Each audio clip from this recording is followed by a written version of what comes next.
Welcome to the Shut the Funk Up podcast. I am the WellFed Boy, and we are coming live and direct. We got episode 175, baby. Hell yes. Yep. 175. That's a goodie. That's a big one. We love to see it. We love to hear it. You know what I'm saying? The boy did his hair a little bit today. You know, we put a little gel in there. Got a little bit of the curls working for you on this beautiful day, on this hot day here in Florida. Good Lord, it gets hotter and hotter. You know what I'm saying? We got sticky swamp weather, and it's not because of the alligator Alcatraz. I mean, what an awesome name. You know what I'm saying? Yep, they're building things out in places where it's flooding. Did we see it coming? Nah, we probably saw it coming. Do we care? Nah, no one really cares, because that's what happens when, in this day and age, when things don't directly, impact your life. We don't care. But I digress. Not going to get into the minutiae today. Got a fun episode for you guys. I've got updates on some beefs. Some beefs that we haven't really talked about on this podcast before, so stay tuned for that. I want to do a quick. We had no deaths this week, thank God. No RIPs this week, but we did have a couple birthdays, so we got to give a couple birthday shout outs to Ringo Starr. Ringo Starr, happy birthday to you. And we also, I think he turned in 85? Yeah, 85.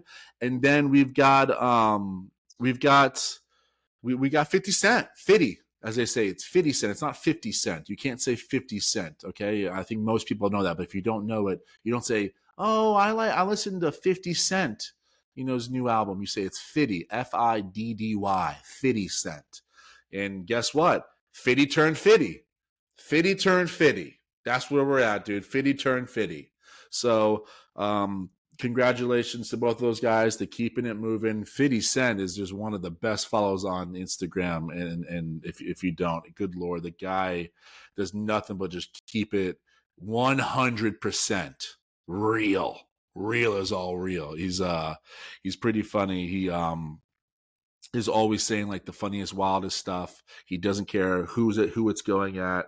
He'll be out here just basically telling people, what the hell? Oh my God, no way.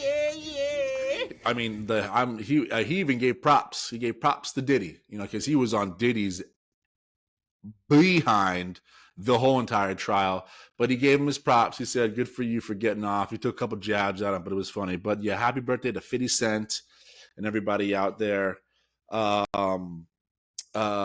got, I'm going on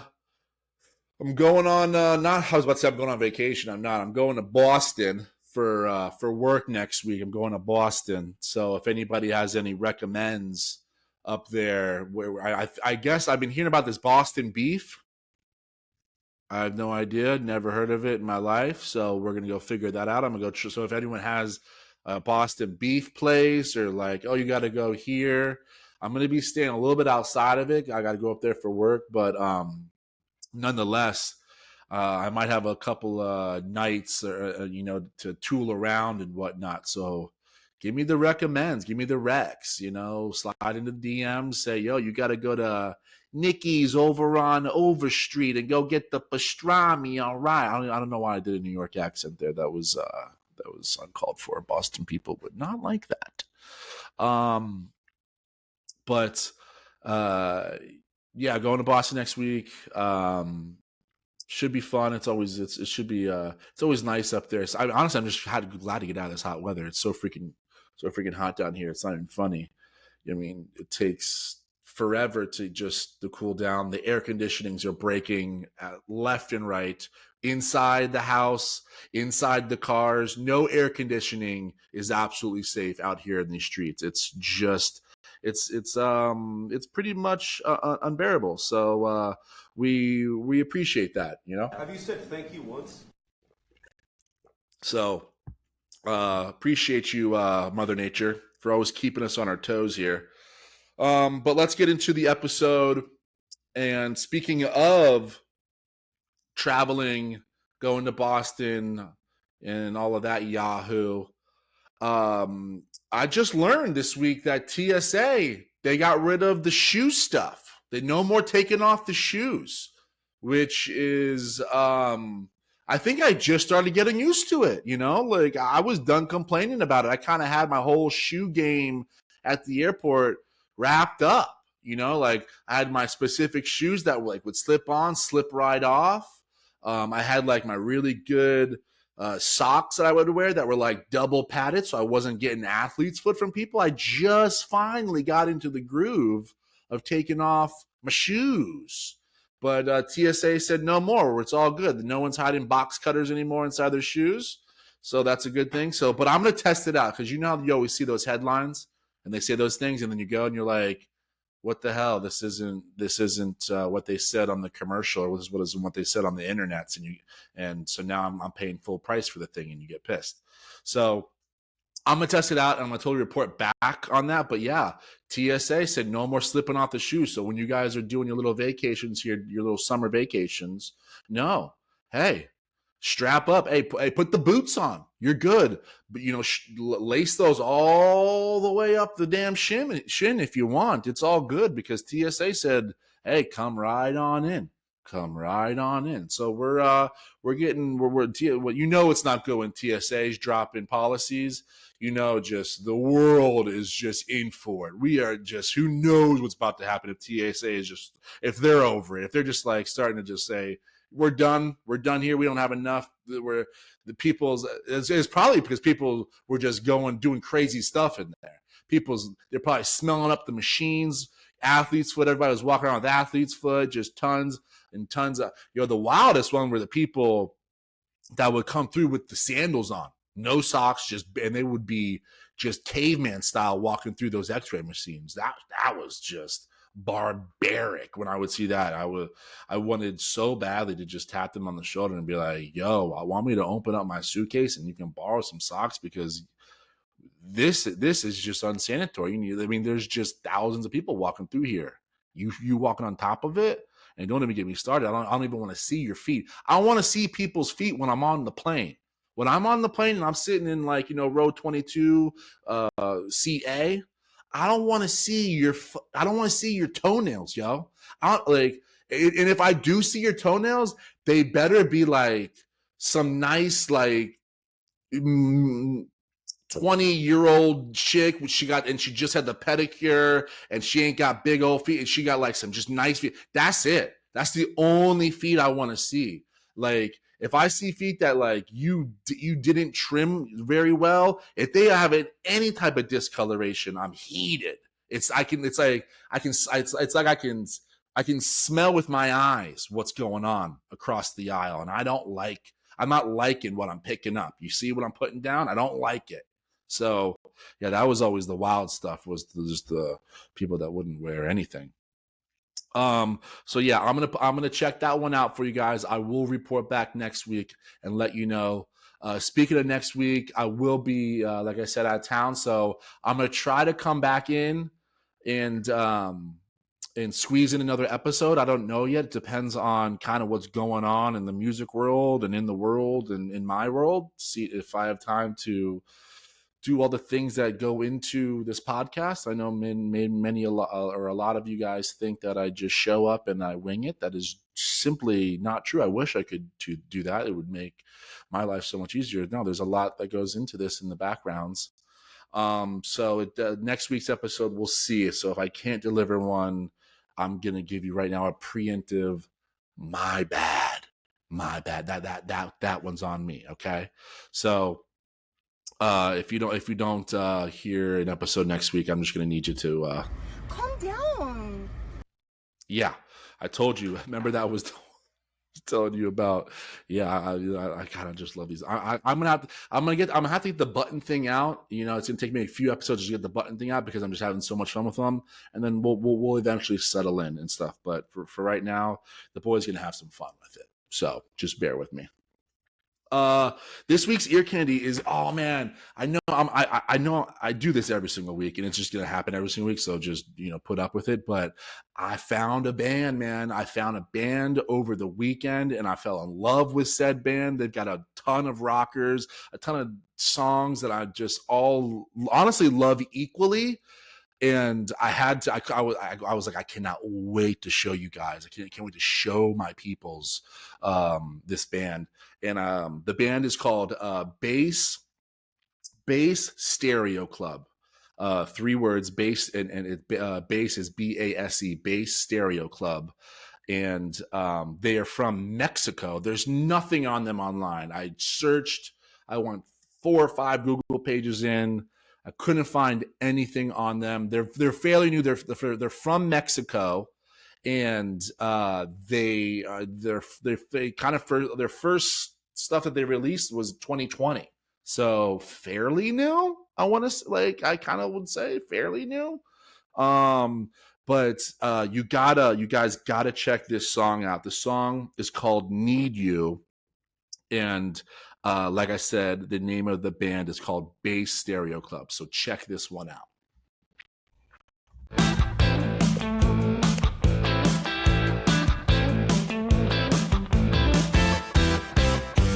It wasn't enough, but I told you the truth. Or indeed, was in search of comfort. Woo! I'll tell you right now, boy, when I heard that, I was just like, oh my God. And all their stuff is like that. They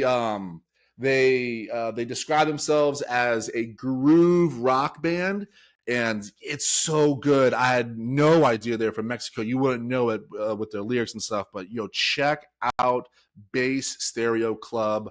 I'm going to add that track to it's already on the weekly ear candy, but if you kind of like that little snippet right there, oh, there's plenty of more where that came from, man. I'm telling you, I freaking fell in love with this band this weekend. So check out that weekly ear candy, and let me know what you think. And guys, we've got a little segment that it might be, Alex is loud wrong about it. I definitely got this wrong.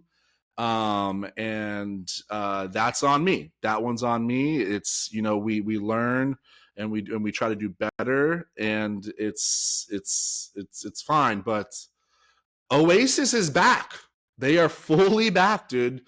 They played I think a festival over the weekend. I think it was wasn't Glastonbury, but I don't know. I think some English festival or something. And they are all the way back. The boys are back together. They were getting along. They were chummy on stage. Everybody in the crowd was so stoked for it. Good thing I wasn't there, because I would have been like in the back just grabbing a Bud Light and some type of English mud pie or whatever, and been like, well, these blokes. No, blokes. I think blokes is Australian, but I would have been in the back being like, oi, these fucking wankers. They sound like dog shit, yeah? Ain't it, yeah? What you think, yeah? No? Okay. I'll take a Bud Light, yeah. That's all right. Yeah, my friends are back they're in the crowd somewhere, but I'll meet them up after the show, because this isn't really my bag. Yeah, no. God, that was my attempt. But like I said, they're back. Oasis is back together. Liam and Noel Gallagher getting along swimmingly. They even said after the show how much fun it was to be together, and they did sound good. I will say that, and I tried to listen really closely and find like just little tears in the sound system, but now they sounded good, man. So good for them, good for the boys linking back up.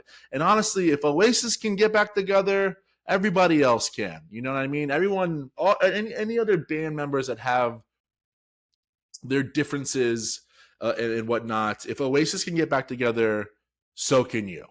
Straight up, so can you. So good for them. I am truly. I'm not joking. I'm happy that they were able to do it. So, good on them for getting their stuff together.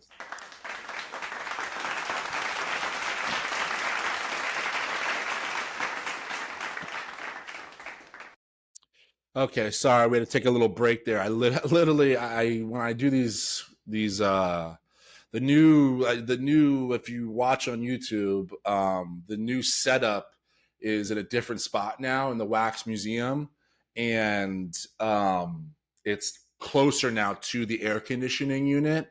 And so I hate when you can hear the air conditioning in the background. It's just annoying to me. And so I always try to get it as cold in here as possible, and then turn off the air conditioning, and then battle through. But it was literally, I'm 15 minutes into the episode, and the air has been off, and it already climbed up 2 degrees, and it's hot as shit already in here. So I had to go turn the air conditioning on. So if you can hear the air conditioning in the background, so sorry. This is just how it's probably going to have to be in the summer months here, because again, like I said in the beginning of the show, it's too freaking hot. It's so hot. It's so hot here. I had to stop. To turn the damn air on. So that's where we're at. Welcome to Florida, baby. Sorry we missed you. I forget where I was at. Oh yeah, Oasis. Yeah, good on Oasis. I think I kind of like wrapped that one up. But the beef. So the beef. That's what I wanted to talk to you about, dude. So, the Black Keys did recently. The Black Keys did an interview on Vlad TV, which I see Vlad TV clips all the time online. I really don't know what Vlad TV is. It's some type of interviewing platform that's on YouTube and whatnot, and I always see him getting big guests. But they were on there and they were talking about the beef. They were on there talking about the beef with the White Stripes. It's a well-known beef, maybe not as well-known as most people do, but it's definitely a beef.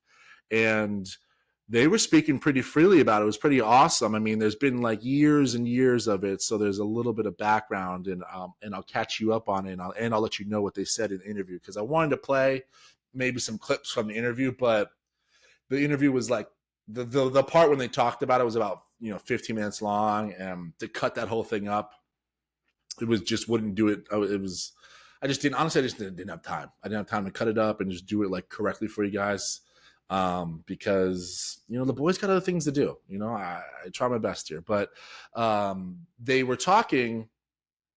First of all, the first issue, the first like kind of start of the beef was Dan Auerbach, the guitarist, lead singer for the Black Keys. He was using Jack White's studio, Third Man Studios, for a recording session one day for one of his artists that he had signed. And so they rented out Third Man Records, and the producer for the record he called Dan and was like, "Hey, come down to the studio. So and so's here." They had just signed him, and he was like, "Come down and come check him out, come meet him, and come come listen to the first session with your new artist." So Dan was like, "Sweet, hell yeah, let's do it. I'll be there." And then when he gets in the car, and then on his way there, the producer calls him back and goes, "Yo, turn back around. The owner of the studio doesn't want you recording in his studio," i.e., Jack White. Jack White put the kibosh on that. And Dan was like, and that was the funny thing about everything with when Dan talks about the beef.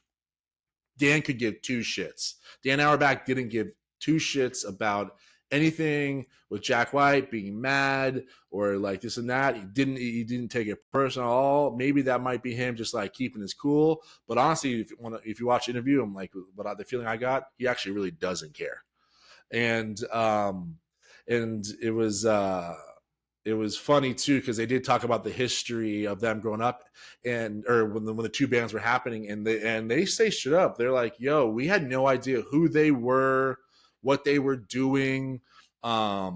He's like, we understood the comparison stuff. He's like, but we had never listened to the White Stripes until people had started comparing us, when we started putting our albums out and stuff.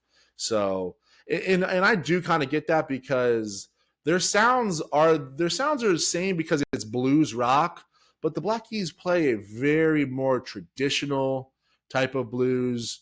Patrick Carney on the drums is obviously a way better drummer than Meg White was for the White Stripes. Their songs are lyrically much different. Jack, is very sporadic, and he does a lot of storytelling in his.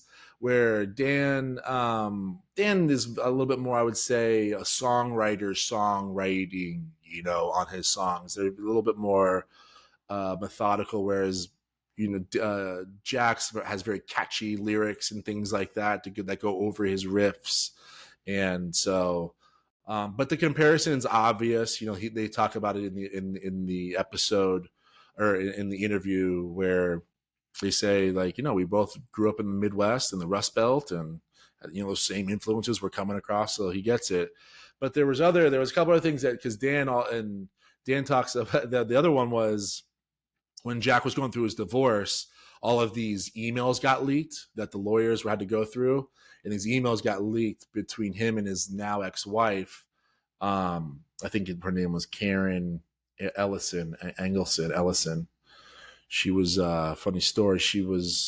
I went to go see the White Stripes, or no, I think it was the Raconteurs at that point. Yeah, I think it was the Raconteurs at that point. I went to go see my brother play, and I was like backstage, side stage, and I was sitting, like, there was a bunch of people that were like really excited to be up there, and I'd seen my brother a bunch of times, and they were like standing closer to the stage, and where I was standing like back behind, side stage. I wasn't like right up on the equipment and stuff. And Karen was up there. She was standing up there with all the other people, and like somebody had walked by. I think it was a tech guy or somebody working there had like stepped on her dress or something, or hit like the back of her heel. And I remember seeing it, and I was sitting there, and then 5-10 minutes later, this huge security guard comes up to me, and he's like, "Yo, you gotta go, let's go." And he's just pulling on me, ripping me out of there. And I'm like, "Yo, what are you doing? That's my brother." Like, I'm now I'm pulling like the card, and then finally once he gets me out, my family's out there, and they're like they're like, "What, Alex? What are you doing? Like, you causing a freaking scene at your brother's thing?" And I'm like, "No, I don't even know why." And he's like, you stepped on Jack White's wife's heel. You kicked her heel." And I was like, "No, I did not. I absolutely did not. Even if I did, I would have totally apologized, but I didn't." And I was like, "That wasn't me." I was like, "I was standing in the back. I wasn't even anywhere near her. And I actually saw it happen. It was some tech guy. It was some, equipment person or somebody that works here that did it. It wasn't even me. I was nowhere near her. I know who that is. I know I've been around her. I've met her before." So that's the one of 2 times I've been kicked out of a Jack White show. The other story I'll tell you some other time. But yeah, I've been kicked out twice from a Jack White show. Oddly enough, but I don't even know where I was getting. Oh yeah, so Dan's talking. So they're going through divorce, and the emails get leaked. And in one of the emails, Jack White is talking to his email on his wife, and he's bitching about how his son is going to the same school because they both now live in Nashville. Jack and Jack White and Dan Auerbach and the Black Keys and stuff, they all live in Nashville now. And he's bitching how his son was going to the same school as Dan Auerbach's son, and he's like, "I can't believe I have to sit in PTA meetings next to that guy. He's always trying to get in my life, and now he's going to try and use that fodder even more to get in more into my life." And that guy, and he just goes off, and he kind of like lays into him. He says a lot way crazier stuff than I just said, because I can't remember exactly what he said, but he basically he's really bitching about how he has to be near this guy even more, and this guy's trying to steal. He's been stealing his shit his whole entire life, and now he's trying to get in on like his kid's shit. It was really funny. And again, Dan Auerbach the whole time was just like, Calm down. you know what I'm saying? He's just like, Daddy, chill. What the hell is even that? You know what I'm saying? He's just like, I don't care at all about you and this guy. I'm not trying to do any of that. I'm in my own lane. And he's in the interview. He's just like, I couldn't care less.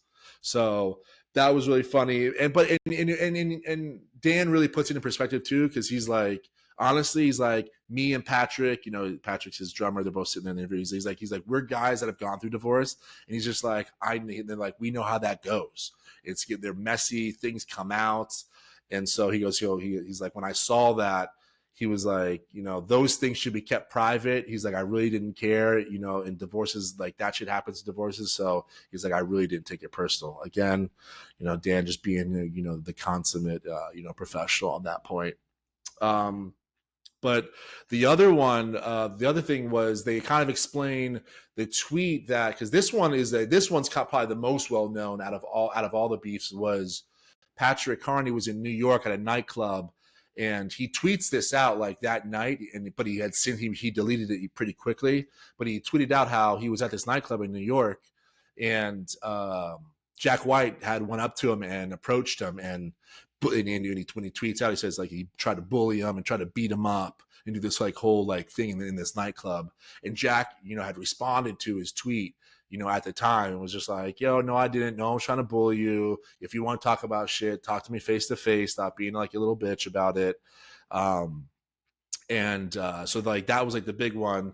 And Patrick didn't go into the tweet because they asked him, but he was just, because he goes, listen, me and Jack have talked, and after that, and I told Jack I wouldn't talk about that night anymore publicly. So he goes, so I'm not going to bring it up anymore just to rehash it. But Patrick did go to say, he goes, me and Jack are boys now. He's like, I've gone to his house, you know, to watch baseball games. If you didn't know, Jack's a huge baseball fan. He owns like a wooden baseball bat club called, company called War Stick. He loves the Tigers. But, so yeah, he was like, I went over there and I've been to his house. We've hung out tons of times, and he's like, we're cool. He's like, it's all good now. So it was just a really cool, interesting interview that, you know, no one really ever talks about ever. And it was cool to see the Dan and Patrick of the Black Keys talking about it and really shedding light on what happened, because those are the juicy little nuggets that we like to hear. You know what I mean? We love to hear all those like little things. So yeah, that's the beef is officially squashed, I would say. I've heard some things only because of my brother's connection to the situation. I won't go into those because I've always had a very different opinion on it, just because of the things that I've heard.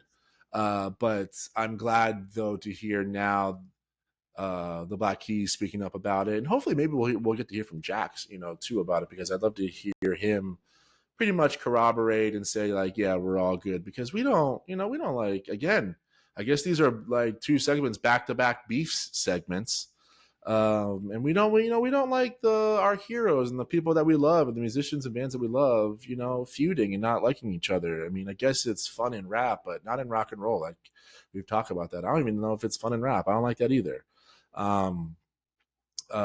Especially when they're two very closely tied musicians and they're both great in their outright. And man, I mean, if we could get a collab with those two, holy crap, it would be a freaking amazing, man. But yeah, there's your back-to-back beef segments for you. Actually, even when I was writing it down on the show sheet, I had no idea that these were back-to-back beef sections. So that's funny, segments. I'm going to take a sip of water here, and then we are going to get into this Peacock. You know what I'm saying?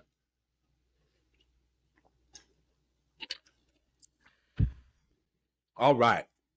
So this week's Peacock in Music, and as always, you can check out any of the Peacocks that I do since episode 1 all the way up to like 175 right now. They're all on Spotify. The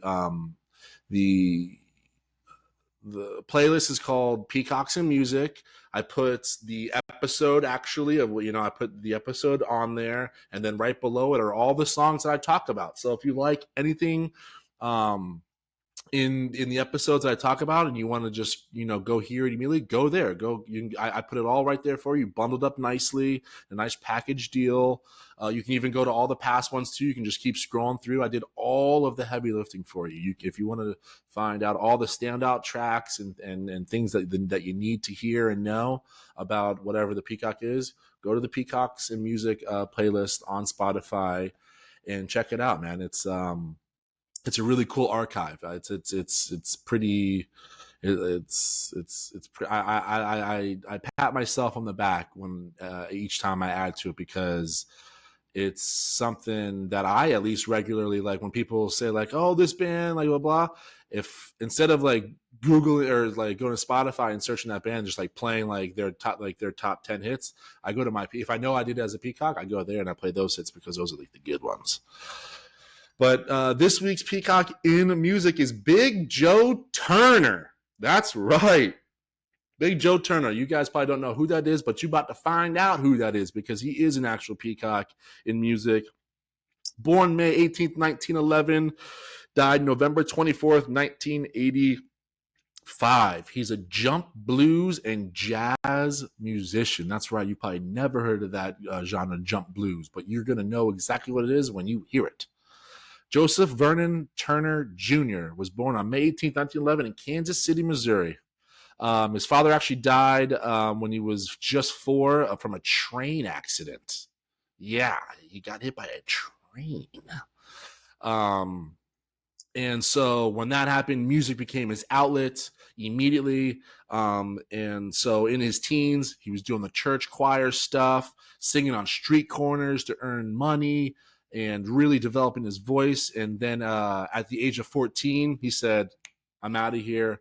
I'm done with school. I don't need it anymore. And he just started working the Kansas City nightclubs at that point. First, he was a cook when he was about 15 years old, but then he moved to bartender, and he actually became known as the singing barman, because he would sit behind the bar and he would sing to the customers as he was serving them, and everyone always loved it. But when he was in these venues, when he was working the bar in these venues, like the Kingfish Club and the Sunset Club, he started performing with pianist Pete Johnson, forming a lifelong partnership with him. Those guys really collaborated all throughout his whole entire career, for the most part. And so in Kansas City in the 1920s and 30s, Kansas City was kind of a hotspot for jazz and blues, if you didn't know that. And it was known, though, for really strict policing in the nightlife. And so like cops would come and they would raid these clubs just because they were black. Really, they would raid them because they just didn't want black people to have fun and whatnot. Especially musicians, they would lock up the musicians, because if you locked up the musicians, then no one would stay to drink. Everybody would leave. That was their thing. So the bar club scene, the nightclub scenes, and Turner would recall that the club owners would get hip to it. So when these musicians would come into town, as soon as they would get off the train or whatever or the bus stops, wherever they were coming from, there would already be bondsmen there waiting for the musicians to let them know, to give them their bonds, because if they were to get arrested, they would get bonded pretty much immediately. So just that's how crazy it was there. But Turner and Johnson developed a powerful sound. It was a boogie woogie rooted in blues type of sound. And in 1936, they made their way to New York City, and they found a little bit of success at first. But it really wasn't until 1938, 2 years later, when a talent scout, John Hammond, saw them and invited them to perform at the legendary From Spirituals to Swing concert, which happened at Carnegie Hall. And that's when Turner really, truly broke into the national scene. Their performance at Carnegie Hall led to Turner's biggest early hits with Rollin' Pete, obviously talking about Pete Johnson on the piano. And then in the early 1940s, they moved to Los Angeles, performing on Duke Ellington's Revue. called Jump for Joy. That was Duke Ellington's review. It's called Jump for Joy. So they would come in and out on the review as highlighted and spotlighted artists. And he and Johnson started opening up at the Blue Moon Club, which was a big club there in LA. And he kept recording. Didn't see really any major successes in the 1940s. But he did have a version called a version of SK Blues that made a couple of waves, out there.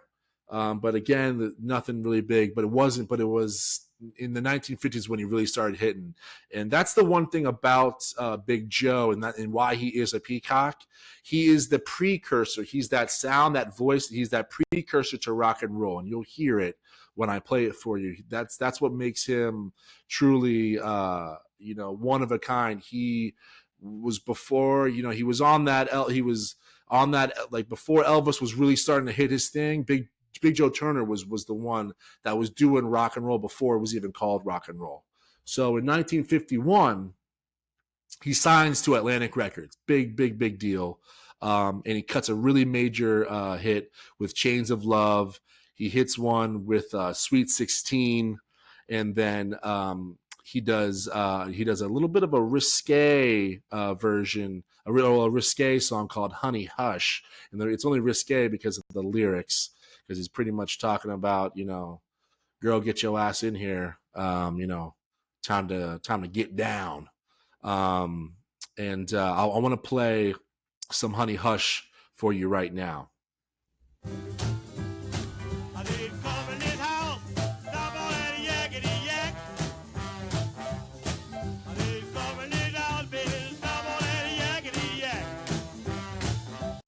You probably have heard it. Though it might sound a little familiar to you.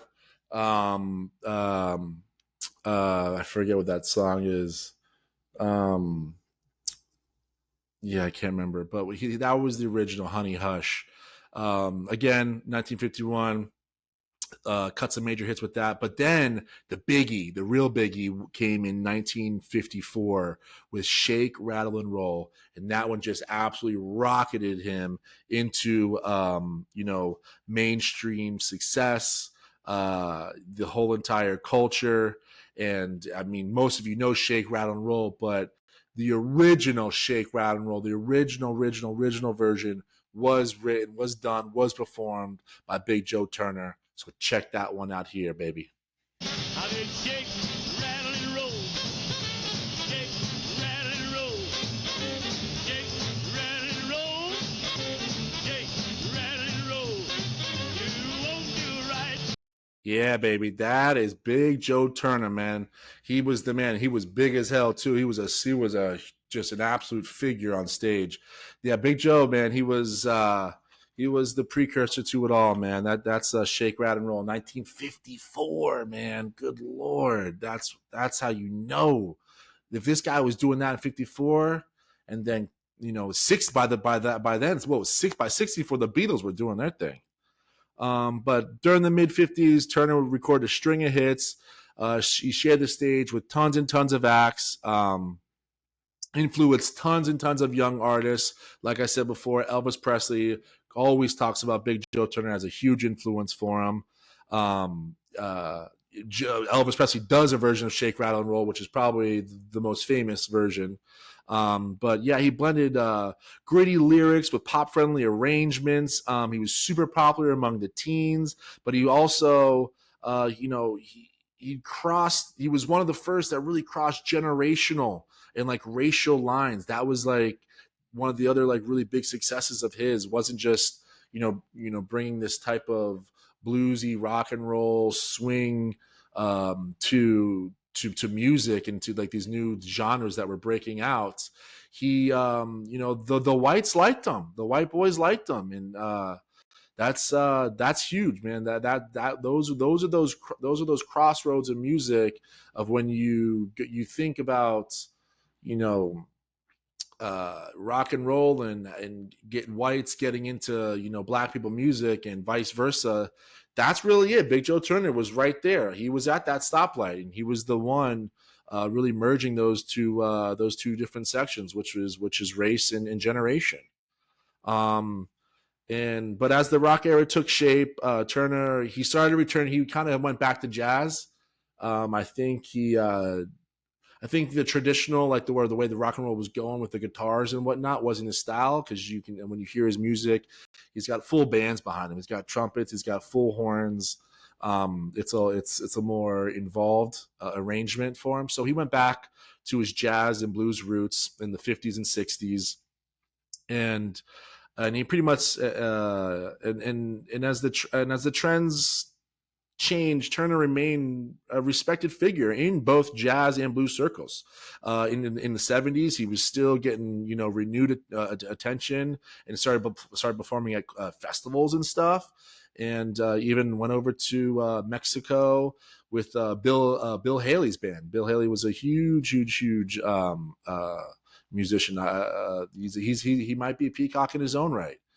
But yeah, even into the 70s, he still was relevant. There was still that ode to him. There was still that respect that he was still gaining. So that just goes to show you, even not his contemporaries, but the people that he trailblazed for, they gave him his respect. They looked back and said, "Yo, this guy still is.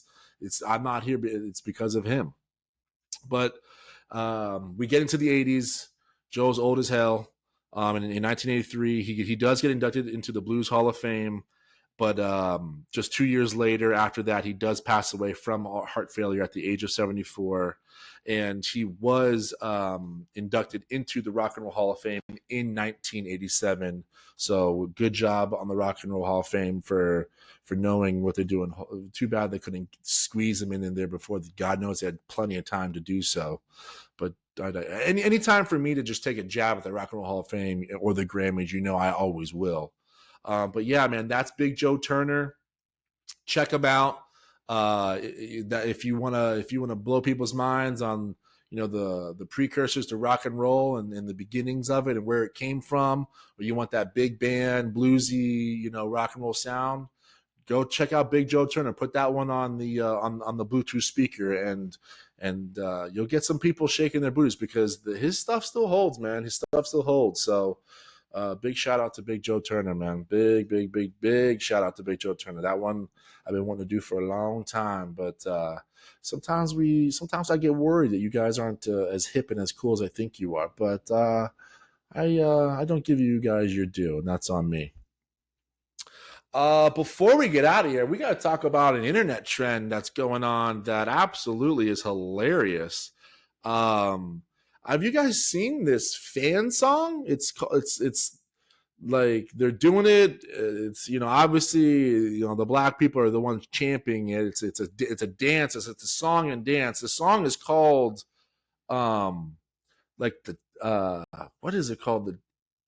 The two-step song. I forget what the name of the song is, but it's I think it came from New Orleans, of course. It's just like La Wobble and all those other like dance songs that come out of here, but they do this funny thing with the fans, like those fans that fold and like an accordion, they retract and go. I forget what type of the fan is, but it's called the fan song now, and everybody's doing it. There's like a whole dance that goes with it that you can do on like if you go to like one of those honky tonks and you go to those line dancing places. But I want to show you. I'm gonna play the clip for you so you can hear it. You can kind of hear the song in the background, because the song is really good too. But they just do this fan whipping thing with the song, and it's just so much fun. Yeah. So check this out.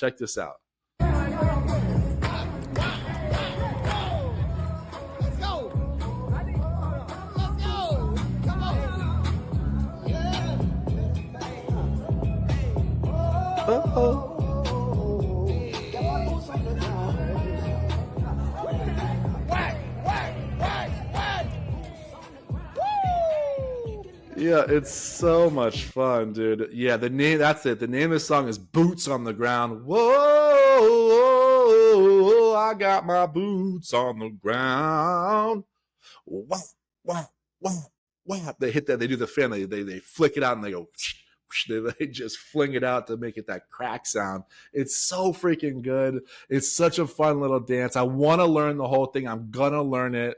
I'm gonna bring me a fan out, so when that song comes on, the big man, the big white boy, gonna be out there just going wah wah wah wah. Oh, I got my boots on the ground. Yeah, man. So check out that new trend. I'm loving it. I love when those new trends like always come around that are fun and playful. It really delights me. I am a sucker. I've always been a sucker for pop music and things like that. The things on the radio. You would think that I'm just because I'm such a music crazy nerd and snob that I don't like it, but yo, you throw on that 90s radio hits NSYNC, you know, Britney Spears. I love that stuff. I love all the dances. I'm doing the Cupid shuffle at the weddings. I love all that stuff. That stuff is just fun stuff. I think it's built into our DNA of, you know, just people dancing in unison. It's so much fun. So yeah, check out the fan song. Go look for it. Everybody's doing it now. Everyone's doing their iterations. People are doing it in the kitchens behind their mom and scaring the shit out of them. It's just a lot of fun, man. So yeah, check out Boots on the Ground, fan song, whatever the hell it is. And with that being said, thank you guys for always checking us out. Like, subscribe, support. You know, tell your friends, man. Tell your peoples. You know, if you like what you hear, if you don't like what you hear, I don't know. Let's get the numbers up. You know, I don't need all the numbers, but they're always fun to see. I'll do it either way. It doesn't really matter to me, because I love to do it. It's if I'm not doing it here, if I'm not annoying you guys here, I'm annoying somebody else out there in the wild. So I got to just kind of get it out either way. So I choose to just do it here. I choose to have it recorded so we can all look back and make fun of me. I'll see you next week.